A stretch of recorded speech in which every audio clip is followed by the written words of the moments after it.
Elles étaient toutes protégées de la lumière par du papier de soie et personne ne les avait vues depuis des dizaines d'années. Des robes de soirée, des modèles historiques créés par le couturier Jean Patou entre 1919 et 1939. Des tenues portées par de belles mondaines, les stars de l'époque ou la joueuse de tennis Suzanne Langlaine. C'est une femme moderne, c'est une femme sportive parce que en fait Jean Patou, autre révolution à l'époque, met une petite annonce dans les journaux américains, parce qu'à l'époque tous les mannequins étaient françaises. Et donc lui il va chercher aux États-Unis des nouveaux mannequins qui illustrent un peu les typologies de l'américaine. Aujourd'hui, c'est le petit-neveu du couturier qui vend une partie de sa collection personnelle.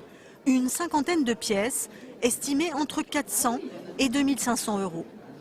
Jean Patou employait dans les années 25 1300 personnes à la haute couture. Et il y avait 100 vendeuses et le reste c'était des ouvrières. Nous sommes chez Jean Patou, à la veille de la semaine des collections, à la veille de la présentation à la presse. Aujourd'hui, l'immeuble de la rue Saint-Florentin est encore là, mais la couture n'existe plus. Par contre, on trouve toujours ici les parfums du couturier des années folles. Et en particulier, le fameux Joy qu'il offre pendant la crise de 29 à ses clientes américaines. Ce parfum a eu immédiatement un succès d'estime considérable, précisément parce qu'elle n'avait plus l'argent pour s'offrir des cadeaux de luxe.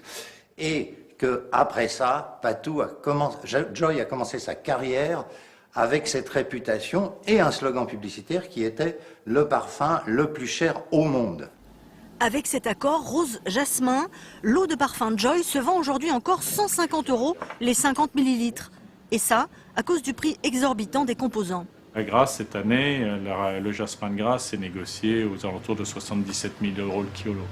Donc vous voyez la différence. Et comme dans le Joy, il y en a énormément, tout de suite, ça se répercute. La collection Jean Patou s'est vendue aujourd'hui à Drouot. Et sans surprise, les pièces les plus spectaculaires comme ce parfum, à l'effigie du Normandie, ont pris la direction des États-Unis.